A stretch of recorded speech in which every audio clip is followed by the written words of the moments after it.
القلب سما. بسم الله الرحمن الرحيم. رب اشرح لي صدري ويسر لي امري واحلل عقدة من لساني يفقهوا قولي. سبحانك لا علم لنا الا ما علمتنا انك انت العليم الحكيم. அல்ஹம்துலில்லாஹ். குர்ஆன் கூறும் அறிவுரைகள் வகுப்பு 17ல இருக்கோம். அல்ஹம்துலில்லாஹ். இன்னைக்கு நம்ம அல்லாஹ் சுப்ஹானஹு வ தஆலா நம்மளுக்கு சொல்லக்கூடிய அறிவுரை, குர்ஆனில் இருந்து நம்மளுக்கு அல்லாஹ் சொல்லக்கூடிய அறிவுரை அப்படின்ட்டு நம்ம பார்க்க போற விஷயம் என்ன அப்படின்னா, அதாவது அல்லாஹ் சுப்ஹானஹு வ தஆலா இந்த குர்ஆன்ல சொல்லியிருக்கக்கூடிய ஒரு வரலாறு, அந்த வரலாற்று நிகழ்வு, அதன் மூலியமா நம்மளுக்கு கிடைக்கக்கூடிய படிப்பினை இன்ஷா அல்லாஹ். அதாவது குர்ஆன்ல சூரத்துல் ஆல இம்ரான் அந்த அத்தியாயத்திலையும், சூரத்துல் அன்ஃபால் 3வது அத்தியாயத்திலையும் 8வது அத்தியாயத்திலையும் அல்லாஹ் சுப்ஹானஹு வ தஆலா இந்த ஒரு நிகழ்வை பற்றி பேசுறான். சரியா? அதாவது சூரத்துல் அன்ஃபால் அதுல 11வது வசனத்துல இருந்து ஆரம்பிச்சு 19வது வசனம் வரைக்கும், அதே மாதிரி சூரத்துல் ஆல இம்ரான்ல 123வது வசனத்துல ஆரம்பிச்சு 127 வரைக்கும் இந்த விஷயத்த சொல்றான்.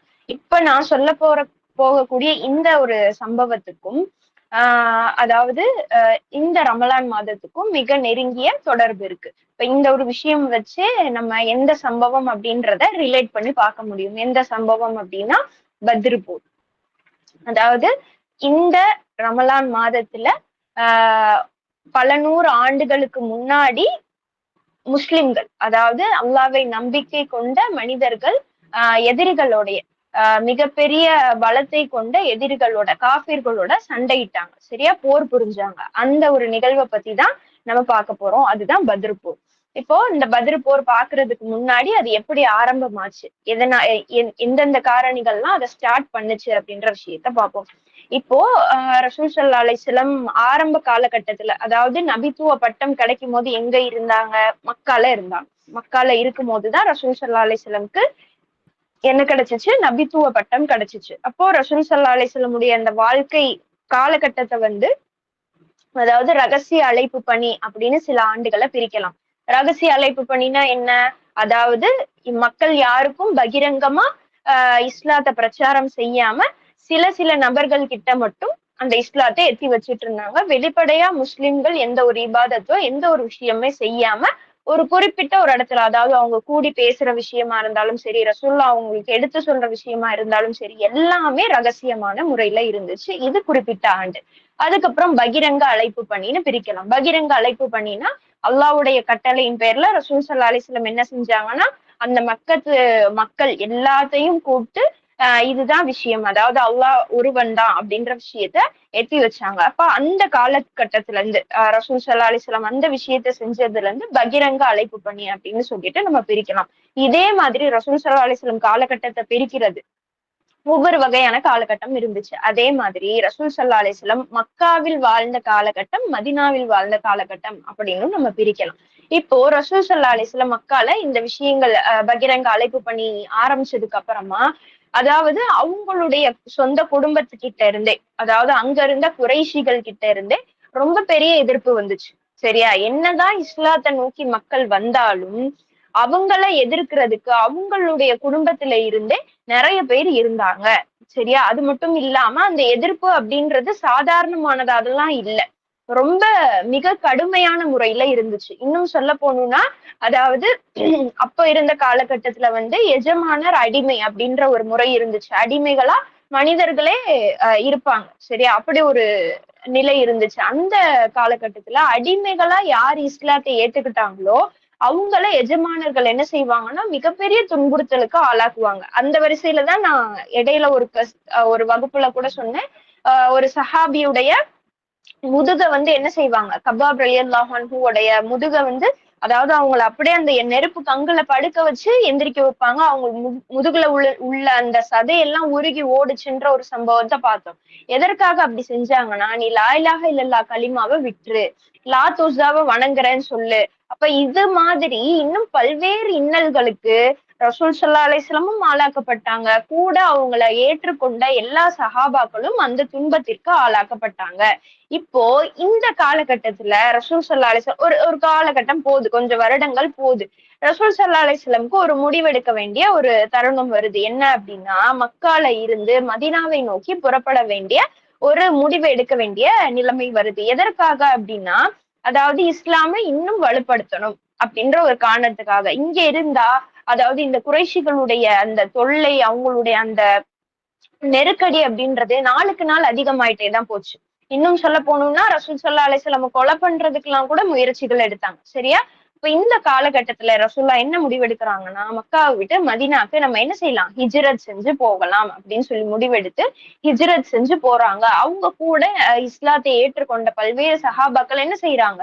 ஹிஜ்ரத் செஞ்சு போறாங்க. இப்ப இந்த ஹிஜ்ரத் போனதுக்கு அப்புறமா, இப்போ ஒரு ஊர்ல இருந்து நம்ம இன்னொரு ஊருக்கு கிளம்பி போறோம். இப்ப நம்ம என்ன செய்வோம்?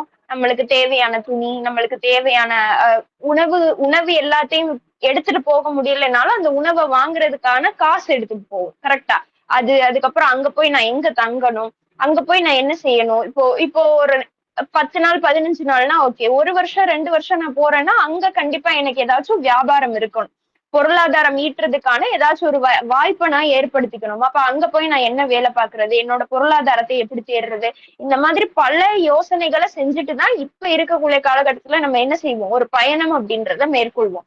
ஆனா, அப்போ ரசூல் ஸல்லல்லாஹு அலைஹி வஸல்லம் எடுத்த அந்த டெசிஷன் சரியா? சஹாபாக்கள் இங்க இருந்து மதீனா, மக்கால இருந்து மதீனாக்கு போறாங்க. அவங்களுக்கு உடுத்த ட்ரெஸ் இல்ல. அவங்க கையில பணம் எடுத்துட்டு போல. அவங்க கையில செல்வத்தை எடுத்துட்டு போல. அங்க போய் நான் என்ன வியாபாரம் பார்க்க போறேன்னு அவங்க முடிவு எடுத்துட்டு போல.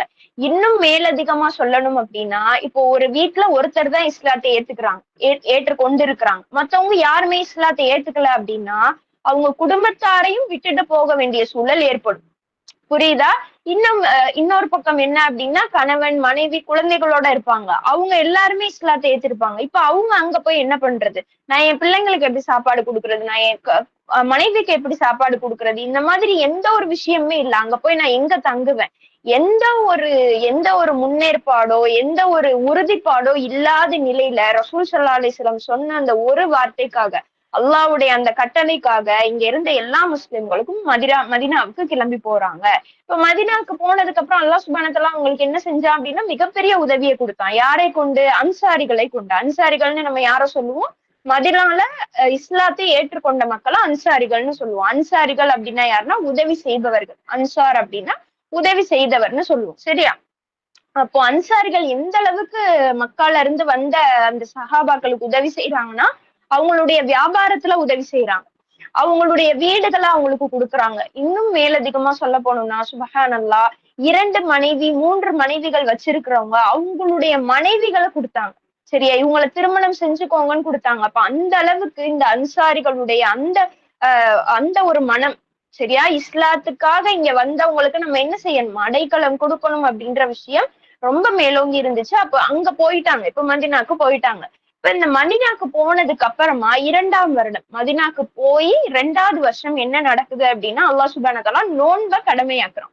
நம்ம இப்ப இருக்கக்கூடிய இந்த ரமலானுடைய நோன்பு முஸ்லிம்களுக்கு எப்ப கடமையாக்கப்பட்டுச்சு? எந்த வருடம் கடமையாக்கப்பட்டுச்சு அப்படின்னா, ஹிஜ்ரி 2ஆம் ஆண்டு கடமையாக்கப்படுது.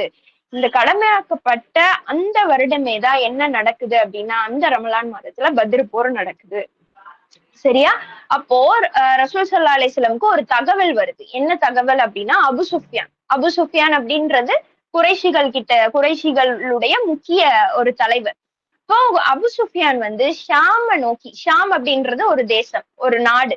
அந்த ஷாம் தேசத்தை நோக்கி வியாபார பயணம் போறாரு. அவர் மட்டும் கிடையாது. அபு சுஃப்யானும் அவனுடைய குடும்பத்தை சேர்ந்தவர், அவனுடைய சேர்ந்தவங்க எல்லாருமே போறாங்க. இப்போ பொதுவாவே வியாபாரம் பண்ண போறாங்க அப்படின்னா என்ன செய்வாங்க அப்படின்னா, அங்க இருக்கிறவங்க எல்லாருமே முதலீடாக சில தொகையை கொடுத்து விடுவாங்க. சரியா? தொகை அப்படின்னா பணம் இல்ல, வெள்ளி காசு, தங்க காசு இல்ல, அவங்க கிட்ட இருக்கக்கூடிய ஏதோ ஒரு பொருளை முதலீடா கொடுத்து விடுவாங்க. அந்த கொடுத்து விட்ட பொருளை ஷாம் தேசத்துல போய் அவங்க அதை பல்வேறு விதமா பெருக்கி அதனுடைய லாபத்தை எடுத்துட்டு வந்து இங்க உள்ள மக்களுக்கு பிரிச்சு கொடுப்பாங்க. அதாவது யார் யாரெல்லாம் முதலீடு கொடுத்தாங்களோ அதை பிரிச்சு கொடுப்பாங்க. இந்த மாதிரிதான் அவங்களுடைய வியாபார முறை இருந்துச்சு. அப்போ பல்வேறு செல்வ பொருட்களோட அபு சுஃப்யான் ஷாம நோக்கி வியாபார பயணம் போறாரு அப்படின்ற செய்தி யாருக்கு வருது? ரசூல் ஸல்லல்லாஹு அலைஹி வஸல்லமுக்கு கிடைக்குது. இப்ப ரசூல் ஸல்லல்லாஹு அலைஹி வஸல்லம் என்ன பண்றாங்க அப்படின்னா, அபு சுஃபியானோட அந்த படையை நம்ம தடுத்து நிறுத்தணும், அவங்க கிட்ட இருந்த செல்வத்தை நம்ம எடுத்துக்கணும்னு நினைக்கிறாங்க. இப்ப இந்த இடத்துல நம்மளுக்கு சந்தேகம் வரலாம், இது சரியா தப்பா? அதாவது அவங்களோட செல்வத்தை நம்ம எடுத்துக்கணும்னு ரசூல் ஸல்லல்லாஹு அலைஹி வஸல்லம் நினைச்சாங்க, இது சரியா தப்பா? எந்த இடத்துலயும் தவறு கிடையாது. ஏன் தவறு கிடையாது? அங்க இருந்த அந்த மக்கத்து குறைஷிகள், அந்த மக்கத்து காஃபிர்கள் என்ன செஞ்சாங்க? இப்ப கிளம்பி வந்திருப்பாங்களா சஹாபாக்கள், உதாரணத்துக்கு ஒருத்தருக்கு வீடு இருக்கு, ஒரு பெரிய பங்களா இருக்கு, ஒரு பெரிய மாளிகை இருக்கு, அதை விட்டுட்டு நான் இஸ்லாத்தை ஏத்துக்கிட்டேன், முஸ்லிம்கள் எல்லாருமே ஹிஜ்ரத் செஞ்சு போறாங்கன்ற ஒரே காரணத்துக்காக அந்த மாளிகையில இருந்த எல்லா விதமான செல்வம் எல்லாத்தையும் விட்டுட்டு வந்திருப்பாரு. இப்ப இன்னொருத்தர் ஏதோ ஒரு பெரிய வியாபாரம் செஞ்சுட்டு இருக்காரு, பெரிய வணிகம் செஞ்சுட்டு இருக்காரு, வணிகத்துக்கு உண்டான எல்லா விதமான பொருட்களும் இருக்கு. அப்ப அந்த பொருள் எல்லாத்தையும் விட்டுட்டு அப்படியே ஹிஜ்ரத் செஞ்சு போயிருப்பாரு. அப்ப இந்த மக்கத்து குறைஷிகள் என்ன செஞ்சாங்க? அந்த காபிர்கள் என்ன செஞ்சாங்க? எல்லாத்தையும் அபகரிச்சுக்கிட்டாங்க. புரியுதா? அப்போ அந்த அபகரிச்ச பொருள் தான் அவங்க கிட்ட இருந்தது. அவங்களும் செல்வந்தரா தான் இருந்தாங்க. ஆனாலும் அநியாயமான முறையில என்ன செஞ்சாங்க? முஸ்லிம்களுடைய செல்வத்தையும் அபகரிச்சாங்க. இப்ப ரசூல் ஸல்லல்லாஹு அலைஹி வஸல்லம் இந்த மாதிரி முடிவெடுத்தது என்ன கிடையாது? தவறே கிடையாது. அப்ப இந்த மாதிரி முடிவெடுக்கிறாங்க. ஆனா ரசூல் ஸல்லல்லாஹு அலைஹி வஸல்லம் அவங்களோட சேர்ந்த சில சஹாபாக்கள் அந்த இடத்த ரீச் பண்றதுக்கு முன்னாடி, அந்த இடத்த அடையிறதுக்கு முன்னாடியே அபு சுஃபியானுடைய வணிக கூட்டம் ஷாம நோக்கி போயிருது. அப்ப ரசூல் ஸல்லல்லாஹு அலைஹி வஸல்லம் என்ன முடிவெடுக்கிறாங்க? நம்ம 2 பேரை, அதாவது சஹாபாக்கள் 2 பேரை ஆஹ் நம்ம இதுவா அனுப்புவோம். அதாவது அந்த அந்த வியாபார கூட்டம் எப்ப திருப்பி வருது, மக்காவை நோக்கி எப்ப திருப்பி வருது அப்படின்றத கண்காணிக்கிறதுக்கு 2 சஹாபாக்களை அனுப்புவோம். அந்த கூட்டம் திருப்பி வரும்போது நம்ம என்ன செய்வோம் அப்படின்னா, அவங்கள வழிமறிப்போம் அப்படின்னு சொல்லிட்டு ரசூல் ஸல்லல்லாஹு அலைஹி வஸல்லம் முடிவெடுக்கிறாங்க. அதே மாதிரி சில மாதங்கள் போதும். வியாபாரம் செஞ்சுட்டு 1 நாள் 2 நாள்ல எல்லாம் திருப்பி வர மாட்டாங்க, சரியா? சில மாதங்கள் ஆகும். அப்போ அவங்களுடைய வியாபாரத்தை முடிச்சுட்டு சில மாதங்கள் கழிச்சு யாருடைய படை திருப்பி வருது? கவனிக்கிறீங்களா? யாருடைய படை திருப்பி வருது? அபு சுஃபியானுடைய படை, அந்த வியாபார கூட்டம் திருப்பி வருது. திருப்பி வரும்போது சுபஹானல்லாஹ், எவ்வளோ செல்வத்தை அந்த அபு சுஃபியான் கொண்டு வர்றான் அப்படின்னா 50,000 தினார். 50,000 தினார். தினார்னா என்ன? தங்க காசு. அப்ப 50,000 தினார்களோட 300-400 ஒட்டகத்தோட ஒரு பெரும் படையா அபு சுஃபியானுடைய படை திருப்பி மக்காவை நோக்கி போகுது. இப்ப பொதுவாவே அபு சுஃபியான், இந்த மக்கத்து குறைஷிகள் பொறுத்த வரைக்கும் அபு சுஃபியான் கொஞ்சம் தெளிவான ஆள். அபு சுஃபியான் கொஞ்சம் தெளிவான ஆளு, கூர்மையா சிந்திக்கக்கூடிய ஒரு ஆள். அப்ப அவர் என்ன நினைக்கிறாரு? அபு சுஃபியான் என்ன நினைக்கிறாரு அப்படின்னா, ஒருவேளை மதீனால இருக்கக்கூடிய ரசூல் ஸல்லல்லாஹு அலைஹி வஸல்லமும் அவங்களோட சேர்ந்தவங்களும் நம்மள ஏதாச்சும் செய்யறதுக்கு திட்டம் தீட்டி இருப்பாங்களோ அப்படின்னு சொல்லிட்டு ஒரு ஸ்ட்ரைக் ஒண்ணு வருது. அப்போ திருப்பி வந்துட்டு இருக்கப்போ ஒருத்தர் உட்கார்ந்து இருக்கிறப்ப கேக்குறாரு, இங்க யார் இருந்ததுன்னு கேக்குறப்போ, யாரோ 2 பேர் உட்கார்ந்து இருந்தாங்க, இந்த கிணத்துல இருந்து தண்ணி எடுத்துட்டு இருந்தாங்க அப்படின்ற விஷயத்த சொல்றாங்க. சொன்னோனே அந்த அந்த அந்த பக்கத்துல, அந்த கிணத்துக்கு பக்கத்துல போய் பாக்குறாரு, ஒட்டகத்துடைய கழிவு கிடக்கு, சரியா? அந்த ஒட்டகத்துடைய கழிவை நகட்டி விட்டு பாக்குறாரு, பேரிச்சம்பழத்துடைய கொட்டை இருக்கு. எதை போய் அபு சுஃபியான் தோண்டி பாக்குறாரு? ஒட்டகத்துடைய கழிவு, அதுல பேரிச்சம்பழ கொட்டை ஒண்ணு இருக்கு. அந்த பேரிச்சம்பழ கொட்டை மதினாவை சேர்ந்த பேரிச்சம்பழம் அப்படின்ற விஷயத்த யார் கண்டுபிடிக்கிறாரு? அபு சுஃபியான் கண்டுபிடிக்கிறாரு. அப்ப அவங்களுக்கு தெளிவாயிருது. அப்போ நம்மள கண்காணிக்கிறதுக்கு, நம்மள உளவு பார்க்க ரசூல் ஸல்லல்லாஹு அலைஹி வஸல்லம் சேர்ந்த, இந்த முஹம்மதை சேர்ந்த ஏதோ ஒரு ஆள் நம்மள பார்க்க வந்திருக்காங்க அப்படின்ற விஷயம் என்ன செய்யுது? தெரிஞ்சிருது. இப்போ அபு சுஃபியானுக்கு பயம் வந்துருது. நம்ம கையில இவ்வளவு செல்வம் இருக்கு, இவ்வளவு பொருட்கள் இருக்கு, இப்ப இதெல்லாம் அபகரிச்சாங்கன்னா நம்ம என்ன செய்யறது? நம்ம கிட்ட அவ்வளவு பெரிய படையும் ஒண்ணும் இல்ல, சரியா? அதனால நம்ம என்ன செய்யலாம் அப்படின்னா, ஒரு ஆளை அனுப்புவோம். அந்த ஆள், அபு சுஃபியான் தேர்ந்தெடுத்த அந்த ஆள் எப்படி அப்படின்னா, ரொம்ப விரைவா குதிரையை ஓட்டக்கூடிய நபர். அப்ப இந்த நபரை நம்ம என்ன செய்வோம்? மக்காவை நோக்கி சீக்கிரமா அனுப்புவோம். அனுப்பி அங்க இருக்கக்கூடிய அபுஜஹல் கிட்ட இந்த விஷயத்த தெரிவிச்சு நம்மளுக்கு படைகளை கொண்டு வர சொல்லுவோம் அப்படின்னு சொல்லி முடிவெடுத்து ஒரு ஆளை அனுப்புறாரு. அந்த நபர் 2 நாள்லயே எங்க போய் சேர்ந்துடுறாரு? மக்கால போய் சேர்ந்து அபுஜஹல் கிட்ட இந்த விஷயத்த தெரிவிச்சிடுறாரு. இப்போ அபுஜஹல் என்ன முடிவெடுக்கிறான் அப்படின்னா, அதாவது இவ்வளோ தைரியம் வந்துருச்சு அந்த முஸ்லிம்களுக்கு, அந்த முஸ்லிம்களை நம்ம என்ன செய்யணும்? கண்டிப்பா நம்ம யார் அப்படின்ற பயத்தை அவங்களுக்கு புரிய வைக்கணும்னு சொல்லிட்டு தன்னுடைய படையை திரட்டிட்டு அங்க இருக்கக்கூடிய மக்கள் கிட்ட இந்த விஷயத்த அறிவிக்கிறான். அறிவிச்சுட்டு இந்த போருக்கு யார் யாரெல்லாம் வர்றீங்களோ வாங்க அப்படின்னு என்ன செய்யறான், கூப்பிடுறான். கூப்பிட்டுட்டு அதுல இருந்த ஒரு குறிப்பிட்ட குழு, அதாவது குறிப்பிட்ட ஒரு கோத்திரம் என்ன சொல்றாங்க அப்படின்னா, வேணாம், அவங்க நம்ம குடும்பத்தை சேர்ந்தவங்க தான். முஹாஜிர்கள் யாரு, மக்கால இருந்து கிளம்பி போனவங்க யாரு, நம்ம குடும்பத்தை சேர்ந்தவங்க தான், அவங்களையே நம்ம கொலை செய்யணும், இதை இப்படியே விட்டுறலாம் அப்படின்னு சொல்றாங்க. முடியாது. அந்த அந்த அந்த கூட்டத்துக்கு நம்மளை பற்றிய பயத்தை என்ன செய்யணும், இன்னும் அதிகமாக ஆக்கணும். அதனால என் கூட வர்றவங்க வாங்கன்னு சொல்லிட்டு அபுஜஹல் வந்து ஒரு பெரிய படையை திரட்டுறான். இப்ப இந்த சைடு என்ன நடக்குது அப்படின்னா, கவனிக்கிறீங்களா, லிசன் பண்றீங்களா? ஓகே, லிசன் பண்ணுங்க. அப்ப இந்த சைடு அபு சுஃபியான் வியாபார கூட்டம் என்ன செய்யுது அப்படின்னா, ஒரு முடிவெடுக்கிறாரு. அபு சுஃபியான் ஒரு முடிவெடுக்கிறாரு. என்ன முடிவு அப்படின்னா, நம்ம வழக்கமா போகக்கூடிய அந்த மக்காவுடைய பாதை இல்லாம வேற ஒரு பாதையை தேர்ந்தெடுத்து போகலாம். அந்த சைடு நம்ம போறது நாட்கள் அதிகமாகும் தான், இருந்தாலுமே அந்த சைடு நம்ம போகும்போது என்ன ஆகும் அப்படின்னா, இவங்களை நம்ம வந்து என்ன செய்யலாம், இவங்க வந்து நம்மளை தேடுவாங்க, எங்க அந்த கூட்டத்தை காணோம் அப்படின்னு சொல்லி தேடுவாங்க. அதனால வேற பாதையை தேர்ந்தெடுக்கலாம் அப்படின்னு சொல்லிட்டு வேற பாதையை தேர்ந்தெடுத்து அபு சுஃபியானுடைய வியாபார கூட்டம் போகுது. போற வழியில அபு சுஃபியான் என்ன பண்றாரு அப்படின்னா, கடிதம் ஒண்ணு எழுதுறாரு. யாருக்கு? அபுஜஹலுக்கு கடிதம் ஒண்ணு எழுதி அனுப்புறாரு. இந்த மாதிரி நான் வேற ஒரு பாதையை தேர்ந்தெடுத்து வந்துட்டு இருக்கேன், அதனால நீங்க யாரும் வர வேண்டாம் அப்படின்ற செய்தியா அவருக்கு அனுப்புறாரு.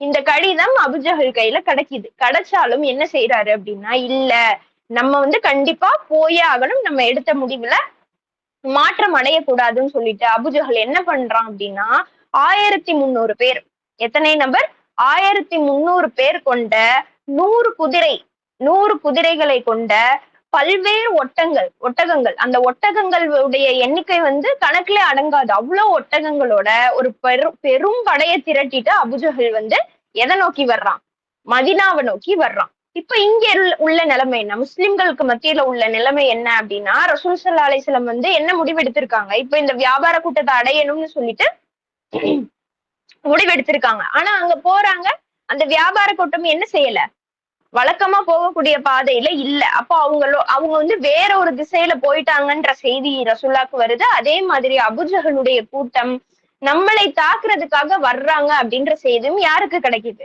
ரசூல் ஸல்லல்லாஹு அலைஹி வஸல்லம்க்கு கிடைக்குது. அப்ப ரசூலுல்லாஹ் என்ன சொல்றாங்க அப்படின்னா, இங்க இருக்கக்கூடிய சஹாபாக்கள் யாரால முடியுமோ அவங்க மட்டும் போருக்கு வாங்கன்னு சொல்றாங்க. சரியா? அப்ப சில சஹாபாக்கள் சொல்றாங்க, எங்களுடைய ஒட்டகங்கள் வந்து மதீனாக்கு வேற பக்கம் நிக்குது, நாங்க போய் அதை எடுத்துட்டு வந்துடட்டுமான்னு கேக்குறாங்க. வேண்டாம், இயலாதவர்கள் வர வேண்டாம், இங்க யாருனால இப்போதைக்கு முடியுமோ அவங்க மட்டும் வாங்கன்னு சொல்றாங்க. சரியா?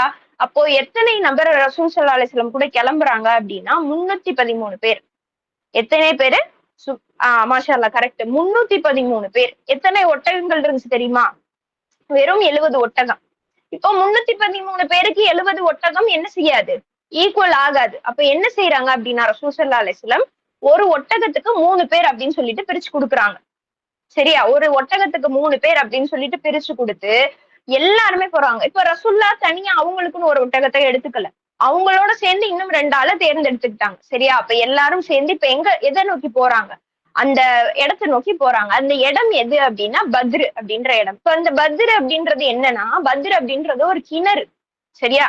கிணறு. அந்த இடத்துல அந்த போர் நடந்ததுனாலதான் அந்த போருக்கு பத்ரு போர் அப்படின்னு சொல்லிட்டு பேர் வந்துச்சு. இப்போ அந்த அந்த இடத்தை நோக்கி அந்த இடத்தை சென்றடைகிறாங்க. இது எப்ப நடக்குது அப்படின்னா ரமலானுடைய 16வது நாள். சரியா? இப்போ அந்த அந்த 16வது நாள் இந்த மாதிரி நடக்குது, அந்த இரவு.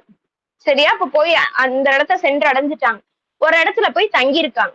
அப்போ ஒரு சஹாபி வந்து ரசூல் ஸல்லல்லாஹு அலைஹி வஸல்லம்க்கு ஒரு யோசனை சொல்றாங்க. என்ன யோசனை அப்படின்னா, யா ரசூலுல்லாஹ், நம்ம இங்க தங்கி இருக்கிற விஷயம் அப்படின்றது உங்களுடைய முடிவா இல்ல வஹியாக வந்ததா? வஹியாக வந்ததுன்னா அல்லாஹ்வுடைய முடிவான்னு கேக்குறாங்க. அப்ப ரசூலுல்லாஹ் சொல்றாங்க, இல்ல வஹி இல்ல, நம்ம தான் தங்கியிருக்கோம்னு சொல்றாங்க. இப்ப அந்த சஹாபி என்ன யோசனை சொல்றாங்க அப்படின்னா, இப்போ இத சுத்தி உள்ள இடம், அதாவது நம்ம தங்கியிருக்கோம்ல, இதை சுற்றி உள்ள இடம் எல்லாமே தண்ணீர் வசதி அதிகம் இருக்கக்கூடிய இடம். அப்போ எதிரிகளுக்கும் என்ன ஆகும் அப்படின்னா, அந்த தண்ணீர் அப்படின்றது தாராளமா கிடைக்கும். சரியா? இப்ப நம்ம என்ன செய்வோம் அப்படின்னா, மற்ற எல்லா தண்ணீர் போகக்கூடிய பாதைகளையும் நம்ம அடைச்சு வச்சிருவோம் அப்படின்னு ஒரு ஐடியா கொடுக்குறாங்க. சரின்னு சொல்லிட்டு ரசூல் ஸல்லல்லாஹு அலைஹி வஸல்லம் என்ன செய்யறாங்க, அந்த ஒரு ஐடியாவை அக்செப்ட் பண்ணிக்கிறாங்க. இப்போ அந்த இரவு என்ன நடக்குது அப்படின்னா, ஒரு முஸ்லிம் சைடு மட்டும் நான் சொல்றேன். சரியா? முஸ்லிம்களுக்கு மத்தியில ஒரு லேசான மழையா அல்லாஹ் சுப்ஹானஹு வ தஆலா இறக்குறான். சரியா? அதே மாதிரி எல்லாருமே தூங்கிடுறாங்க. சஹாபாக்கள் என்ன செய்யறாங்க? ஒரு ஒரு அழகான நித்திரைய, ஒரு அழகான தூக்கத்தை சஹாபாக்களுக்கு அல்லாஹ் சுப்ஹானஹு வ தஆலா கொடுக்குறான். ரசூல் ஸல்லல்லாஹு அலைஹி வஸல்லம் தூங்கல. அந்த இரவு முழுக்க தூங்கல. கையேந்தி அல்லாஹ் கிட்ட அழுது துவா செஞ்சுக்கிட்டே இருக்காங்க. அல்லாஹ் கிட்ட இந்த ஒரு விஷயத்துல வெற்றிக்காக துவா செஞ்சுட்டே இருக்காங்க. இதுவே எதிரிகளுக்கு என்ன நடக்குது அப்படின்னா, அந்த மழை அப்படின்றது அவங்களுக்கு கேடு தரும் மழையா அமைஞ்சிருது. அதாவது மண்ணு அவங்க தங்கி இருக்கக்கூடிய இடம் சேரும் சகதியுமாக ஆயிருது. சரியா? இந்த ஒரு விஷயத்த அல்லாஹ் ஏன் அந்த மழையை கொடுத்தேன் அப்படின்ற விஷயத்தையும் குரான்ல சொல்றான். ஏன் கொடுத்தான் அப்படின்னா, அந்த சஹாபாக்களுக்கு அந்த மன அமைதியை கொடுக்கறதுக்காகவும், ஷைத்தானுடைய தீண்டுதல், அந்த அந்த தூண்டுதல் எதுவுமே இல்லாம அவங்களை தூய்மையாக்குறதுக்காக நம்ம அந்த மலையை கொடுத்தோம் அப்படின்ற விஷயத்த அல்லாஹ் சுப்ஹானஹு வ தஆலா குர்ஆன்ல சொல்லியிருக்கான். இப்ப இந்த விஷயம் நடக்குது. மறுநாள் வருது. மறுநாள் வந்ததுக்கு அப்புறமா ரசூல் ஸல்லல்லாஹு அலைஹி வஸல்லம் என்ன செய்யறாங்க அப்படின்னா, அந்த போர்படையுடைய தளபதிகளை தேர்ந்தெடுக்கிறாங்க. இப்போ முஸ்லிம்கள் மத்தியில 2 குழுக்கள் இருக்கு. அதாவது மக்கால இருந்து வந்த முஸ்லிம்கள், மதீனாவில இருந்து வந்த முஸ்லிம்கள், முஹாஜிர்கள், அன்சாரிகள்னு 2 கூட்டம் இருக்கு. இப்ப இந்த 2 கூட்டத்துக்கும் ஒரு தளபதியை நியமிச்சுட்டு 2 பேருக்கும் பொதுவா ஒரு தளபதியை நியமிக்கிறாங்க. 2 பேருக்கும் பொதுவான ஒரு தளபதி யாரு அப்படின்னா முஸ்அப் இப்னு உமைர் ரலியல்லாஹு அன்ஹு. அன்சாரிகளுடைய தலைவரா யாரை நியமிக்கிறாங்கன்னா சஅத் இப்னு முஆத் ரலியல்லாஹு அன்ஹு. அதே மாதிரி மக்காவுடைய முஹாஜிர்களுக்கான தலைவரா அலி இப்னு அபி தாலிப் ரலியல்லாஹு அன்ஹுவ தளபதிகளா நியமிக்கிறாங்க. இப்ப அந்த போர்படை என்ன செய்யுது? வரிசை கொண்டு நிக்குது. 313 பேர் நிக்கிறாங்க. அப்ப அதுல இருந்து ஒரு சஹாபி என்ன சொல்றாரு அப்படின்னா, யார சொல்ல, நீங்க முழுமையா போர்ல பங்கேற்காதீங்க. நீங்களும் அபூபக்கர் ரலியல்லாஹு அன்ஹு என்ன செய்றீங்கன்னா, அந்த கூடாரம் ஒண்ணு இருக்கும். அந்த கூடாரத்துல இருங்க. ஒருவேளை நிலைமை மோசமாகுது, நம்ம நினைச்ச மாதிரி வெற்றி அல்லாஹ் கொடுத்துட்டான் அப்படின்னா அல்ஹம்துலில்லாஹ். இதையும் தாண்டி நிலைமை மோசமாகுது அப்படின்னா, நீங்க 2 பேரும் மதீனால இருக்கக்கூடிய பாக்கி முஸ்லிம்களுக்கு இந்த விஷயத்த தெரிவிங்க. அவங்க வரக்கூடாதுன்ற விருப்பத்துல இல்ல. அவங்க வரணும்னு இருந்தாங்க. அவங்க சூழ்நிலை அந்த மாதிரி ஆயிருச்சு. நீங்க 2 பேரும் அந்த விஷயத்த தெரிவிச்சீங்க அப்படின்னா, இன்னும் கொஞ்சம் அந்த அந்த எதிரிகளை நம்ம தாக்குறதுக்கு என்ன செய்யும்? வலிமையாக இருக்கும்ன்ற விஷயத்த தெரிவிப்பாங்க. இப்ப இந்த இடத்துல என்ன நடக்கும்னா, ரசூல் ஸல்லல்லாஹு அலைஹி வஸல்லம் அதையும் ஒப்புக்கொள்வாங்க. இப்ப இந்த இடத்துல நம்மளுக்கு சந்தேகம் வரலாம். அப்ப பத்ர் போர்ல ரசூல் ஸல்லல்லாஹு அலைஹி வஸல்லம் பங்கேற்கவே இல்லையா அப்படின்னா, இல்ல. சரியா? அதுக்கு உதாரணம் என்ன அப்படின்னா, ரசூல் ஸல்லல்லாஹு அலைஹி வஸல்லம் அபூ தாலிப் அலி இப்னு அபி தாலிப் ரலியல்லாஹு அன்ஹு, அலி ரலியல்லாஹு அன்ஹு கூடாரத்துல போய் பாக்குறாங்க. ரசூலுல்லாஹ் துவா செஞ்சுட்டு இருக்காங்க. 2வது தடவை போறாங்க. ரசூலுல்லாஹ் துவா செஞ்சுட்டு இருக்காங்க. 3வது தடவை போய் பாக்குறாங்க. ரசூலுல்லாஹ் துவா செஞ்சுட்டு இருக்காங்க. 4வது முறை போய் பாக்குறாங்க. ரசூலுல்லாஹ் கூடாரத்துல இல்ல. அப்ப எங்க இருந்தாங்க அப்படின்னா, போர்க்களத்துல நின்னு முழு வீச்சோட போர் செஞ்சுட்டு இருந்தாங்க, சண்டை போட்டுட்டு இருந்தாங்கன்ற விஷயத்த அறிவிக்கிறாங்க. அப்போ ரசூல் ஸல்லல்லாஹு அலைஹி வஸல்லம் கொஞ்ச நேரம் கூடாரத்துல இருந்து துவா செஞ்சாங்க. ரெஸ்ட் எடுக்கல. துவா செஞ்சாங்க. போர்க்களத்துல நின்னு போரும் செய்யறாங்க. இப்ப இந்த இடத்துல முஸ்லிம்கள் 313 பேர், எதிரிகளுடைய கூட்டத்துல 1300 பேர் சொன்னா, அந்த 1300 பேர்ல ஒரு கோத்திரத்தை சேர்ந்த 300 நபர்கள் இந்த போருக்கு நாங்க வரலன்னு சொல்லிட்டு பின்வாங்கி போயிட்டாங்க. இப்போ முஸ்லிம்கள் இன்னும் அந்த போர்க்களத்துல பாக்குறாங்க. மக்கால உள்ள குறைஷிகளுடைய முக்கிய தலைவர்கள் எல்லாருமே நிக்கிறாங்க. அபுலஹப், அபுஜஹல், உத்பா, ஷெய்பா அப்படின்னு சொல்லிட்டு யார் யாரெல்லாம் முக்கிய தலைவர்களா இருக்காங்களோ எல்லா முக்கிய தலைவர்களும் முன்னாடி நிக்கிறாங்க. அப்ப அதை பார்த்துட்டு ரசூல் ஸல்லல்லாஹு அலைஹி வஸல்லம் ஒரு வார்த்தை சொல்றாங்க. என்ன அப்படின்னா, மக்கா தனது ஈரக்குலையை கொண்டு வந்திருக்கிறதுன்னு சொல்றாங்க. அப்ப ஈரக்குலை அப்படின்னா எந்த அளவுக்கு முக்கியமான தலைவர்கள் அப்படின்ற விஷயத்த பார்க்கணும். இப்ப இந்த இடத்துலதான் அல்லாஹ்வுடைய உதவி அப்படின்றது நிக்குது. என்ன நடக்குது அப்படின்னா, போர் பொறுத்த வரைக்கும் முஸ்லிம்கள் போற முதல்ல தொடங்க மாட்டாங்க. அப்ப காஃபிர்கள் முதல்ல தொடங்குறாங்க. மாற்றி மாற்றி சண்டை போடுறாங்க. இந்த இடத்துல சஹாபாக்கள் என்ன கவனிக்கிறாங்க அப்படின்னா, சஹாபாக்கள் தங்களோட வாளை ஓங்குறாங்க. எதிரிகளுடைய தலை துண்டா போய் விழுகுது. இன்னொரு இடத்துல ஒருத்தர் அடிக்க போறாரு. அவர் கீழே போய் விழுகிறாரு. என்ன நடக்குது அப்படின்ற விஷயம் சஹாபாக்களுக்கு தெரியல. அப்போ குர்ஆன்ல அல்லாஹ் சுப்ஹானஹு வ தஆலா என்ன சொல்றான் அப்படின்னா, மலக்குமார்களை நாம் இறக்கி அவர்களுடன் போரிட செய்தோம் அப்படின்ற விஷயத்த அல்லாஹ் சுப்ஹானஹு வ தஆலா சொல்றான். உங்கள் கண்களுக்கு தெரியாத படைகளை கொண்டு அல்லாஹ் உங்களுக்கு உதவி செஞ்சோம் அப்படின்ற விஷயத்த சொல்றான். அப்போ இந்த இடத்துல என்ன நடக்குது அப்படின்னா, மக்காவினுடைய முக்கிய தலைவர்களா இருந்த அந்த எதிரி கூட்டத்துல காஃபிர்களா, நிராகரிப்பாளர்களா இருந்த முக்கிய தலைவர்கள் அபுஜஹல், உத்பா, ஷெய்பா உட்பட பல நபர்கள் என்ன செய்யறாங்க, அந்த போர்ல பத்ர் போர்ல கொல்லப்படுறாங்க. கிட்டத்தட்ட 70க்கும் மேற்பட்ட காஃபிர்கள் பத்ர் போர்ல கொல்லப்படுறாங்க. முஸ்லிம்களுடைய படையில எத்தனை பேர் ஷஹீதானாங்க அப்படின்னா 14 முஸ்லிம்கள் ஷஹீதானாங்க. சரியா?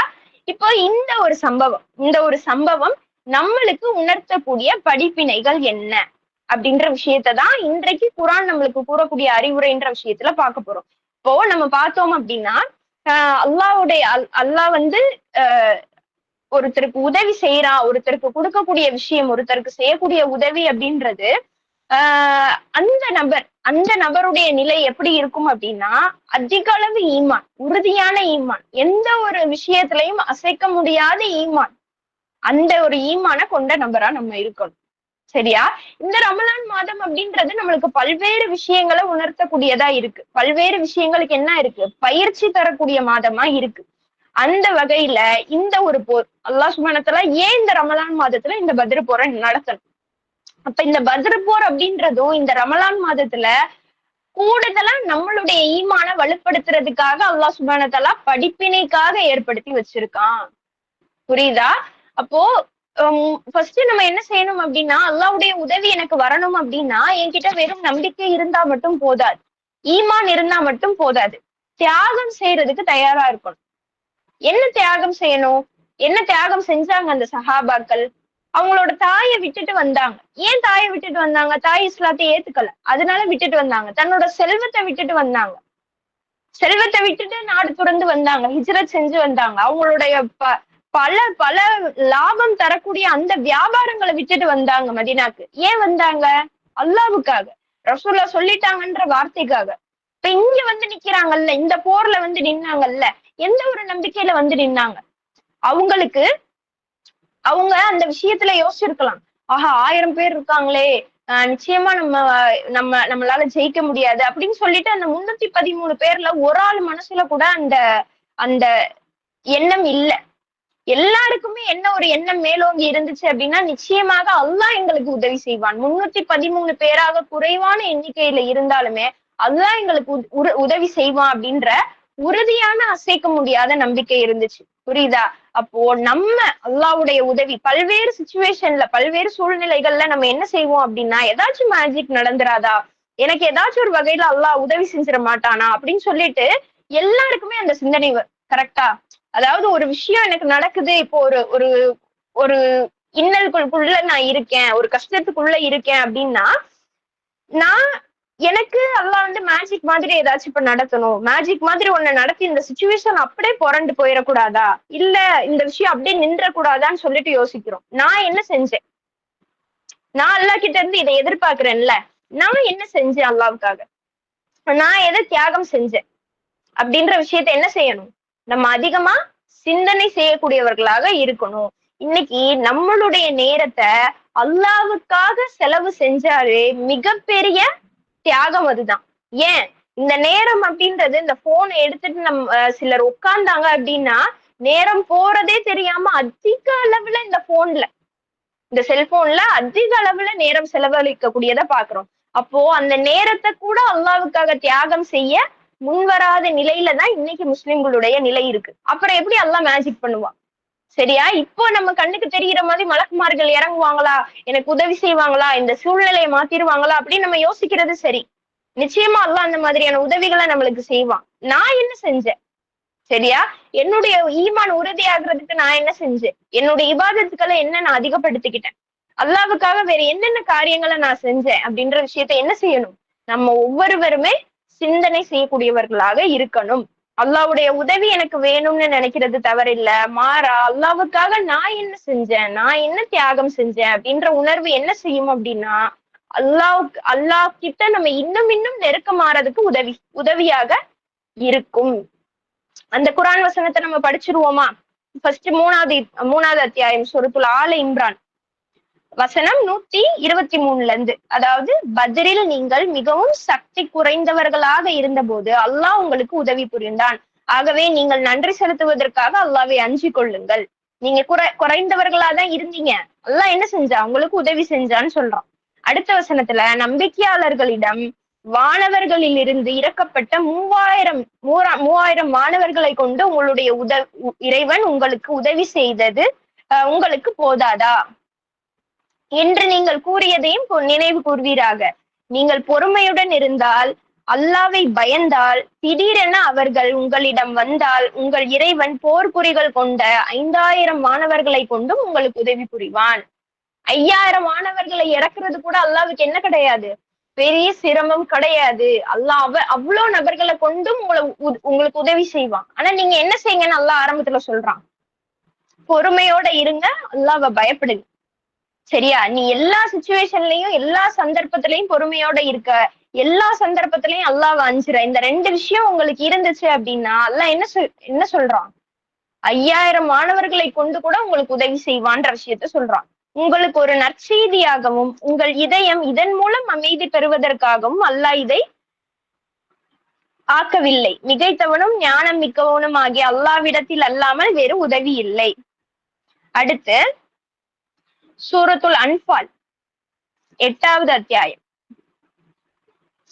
8வது அத்தியாயத்துல 7வது வசனத்துல இருந்தே அந்த பத்ர் போருடைய சம்பவங்கள் ஆரம்பிக்குது. நான் 11வது வசனத்துல இருந்து உங்களுக்கு பார்க்கிறேன், கவனிங்க.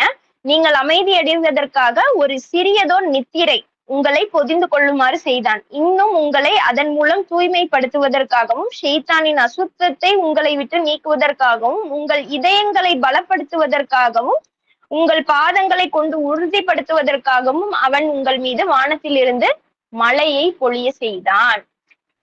அல்லாஹ் என்ன சொல்றான், ஏன் அந்த சஹாபாக்களுக்கு நான் தூக்கத்தை கொடுத்தேன்னு சொல்றான், உங்களை தூய்மைப்படுத்துவதற்காக ஃபர்ஸ்ட். 2வது ஷைத்தானுடைய அசுத்தத்தை உங்களை விட்டு நீக்கிறதுக்காக, அதாவது அவனுடைய அந்த வசுவாச நீக்கிறதுக்காக. 3வது ஷைத்தானுடைய வசுவாசனா நம்மளால ஜெயிக்க முடியாம போயிருமோ, நிராகரிப்பாளர்கள் அவ்வளவு இருக்காங்களே, நம்ம சக்தி குறைந்தவர்களா இருக்கோமே, நம்ம கிட்ட ஆயுதம் இல்லையே, பெரிய பெரிய பலம் வாய்ந்த எதுவுமே இல்லையே அப்படின்னு சொல்லிட்டு, இது எல்லாமே ஷைத்தானுடைய வசுவாசம். நீங்க எதையுமே அந்த மாதிரி நினைக்க கூடாதுன்றதுக்காகவும். 3வது உங்கள் இதயங்களை பலப்படுத்தி கொண்டு உங்கள் பாதங்களை உறுதிப்படுத்துவதற்காக நாம் அந்த மலையை கொடுத்தோம்னு அல்லாஹ் சொல்றான். சரியா? இப்ப இந்த மாதிரியான விஷயத்த சொல்லிட்டு அல்லாஹ் என்ன சொல்றான், வானவர்களுக்கு நான் கட்டளையிட்டேன்னு சொல்றான். அடுத்த வசனத்துல வானவர்களுக்கு நான் கட்டளையிட்டேன், என்ன, நிச்சயமா நான் உங்களோட இருக்கேன் அப்படின்ற விஷயத்த அல்லாஹ் சொல்றான். யாருக்கு சொன்னான்? வானவர்களுக்கு அல்லாஹ் சொன்னான். வானவர்களுக்கு சொல்லி நீங்க அந்த எதிரிகளை வெட்டுங்க அப்படின்ற விஷயத்த வானவர்களுக்கு அல்லாஹ் கட்டளையிட்டேன்னு சொல்றான். இன்னும் ரசூல் ஸல்லல்லாஹு அலைஹி வஸல்லம் ஒரு இடத்துல நின்னுட்டு அவங்களுடைய கைப்பிடி மண்ணை எடுத்து வீசுறாங்க. நீங்க எல்லாம் நாசமாகுங்க அப்படின்னு சொல்லிட்டு நிராகரிப்பாளர்களை நோக்கி அந்த மண்ணை வீசுறாங்க. அந்த மண்ணு எதிரி படையில இருந்த ஒவ்வொரு காஃபிர்களுடைய மூஞ்சிலும் அடிச்சுச்சு, அந்த மண்ணு போய் விழுந்துச்சு அப்படின்னு சொல்லிட்டு இருக்கு. அப்ப அல்லாஹ் அதை பத்தி என்ன சொல்றான் அந்த குர்ஆன் வசனத்துல 17வது வசனத்துல சொல்றான், எதிரிகளாகிய அவர்களை நீங்கள் எரிந்த போது அதனை நீங்கள் எரியவில்லை, அல்லாஹ் தான் அதை எரிந்தான் அப்படின்னு அல்லாஹ் சுப்ஹானஹு வ தஆலா சொல்றான். புரியுதா? அப்ப அல்லாஹ்வுடைய உதவி அப்படின்றது எப்போ எப்படி வரும் அப்படின்றது நம்மளுக்கு தெரியாது. ஆனா நிச்சயமா நம்மளை காப்பாற்றுமா அப்படின்னா காப்பாற்றும். சரியா? நம்ம செய்ய வேண்டியது, நம்மளுடைய புறத்துல இருந்து நம்ம செய்ய வேண்டியது என்ன அப்படின்னா, முதல்ல அல்லாஹ்வுக்கு கட்டுப்படணும், அல்லாஹ்வுக்கு கீழ்ப்படியணும். ரசூல் ஸல்லல்லாஹு அலைஹி வஸல்லம் உடைய வார்த்தைகள் எப்படி இருக்கு, அவங்க எப்படி வாழ்ந்திருக்காங்கன்ற விஷயத்த முழுமையா பின்பற்றணும். 3வது விஷயம், அல்லாஹ்வுக்காகவும் ரசூல் ஸல்லல்லாஹு அலைஹி வஸல்லம் அவங்களுடைய வார்த்தையை பின்பற்றணும்ன்றதுக்காகவும் என்ன விதமான தியாகங்களை செய்யவும் நம்ம ரெடியா இருக்கணும். சரியா? அப்ப இந்த 3 விஷயத்த நம்ம பற்றி படிச்சுக்கிட்டோம்னா அல்லாஹ்வுடைய உதவி நிச்சயமாக நம்மளுக்கும் உண்டு அப்படின்ற விஷயம் இந்த பத்ர் போர்ல இருந்து எடுத்துக்கக்கூடிய படிப்பினையா இருக்கு. இதையும் தாண்டி நிறைய படிப்பினைகள் எடுக்கலாம். இன்றைக்கு நம்ம சொல்லக்கூடிய படிப்பினை, நம்ம பார்க்கக்கூடிய படிப்பினை அப்படின்றது இந்த 3 விஷயமா இருக்கு. இன்ஷா அல்லாஹ் அப்படிப்பட்ட நன்மக்களை அல்லாஹ் உங்களையும் என்னையும் ஆக்கி அருள்வானாக. அஸ்ஸலாமு அலைக்கும் வரஹ்மத்துல்லாஹி வபரகாத்துஹு.